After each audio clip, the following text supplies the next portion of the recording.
La science est l'esthétique de l'intelligence, disait Gaston Bachelard. Être homme et se sentir femme et inversement, comment le cerveau produit-il cette identification ? Depuis quelques années, les scientifiques se sont penchés sur cette question et nous livrent leurs premiers résultats. Le cerveau d'un individu né homme, mais qui s'identifie comme une femme ou inversement, présente-t-il des caractères plutôt masculins ou féminins ?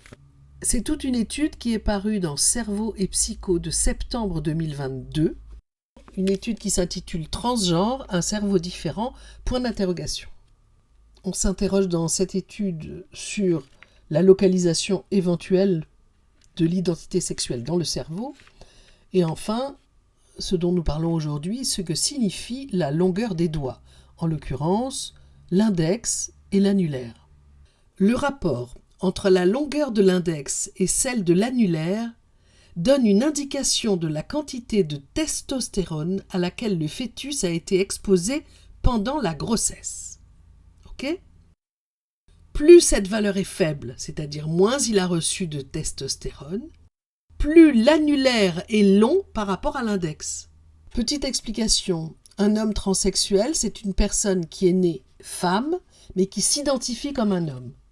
Une femme transsexuelle, c'est une personne qui est née homme, mais qui s'identifie comme une femme. Et un homme cis ou une femme cis, C-I-S, c'est une personne qui est née dans son sexe et qui s'identifie comme telle. Pour les scientifiques, la concentration de testostérone dans le ventre de la mère pourrait influencer l'identité de genre.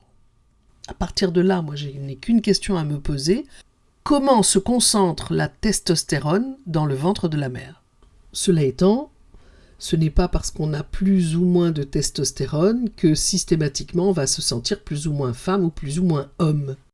Puisqu'on sait que certaines femmes ont des taux de testostérone beaucoup plus élevés que la moyenne, on va dire, et certains hommes des taux moins élevés que la moyenne, ce qui ne les empêche pas de se reconnaître en tant qu'hommes.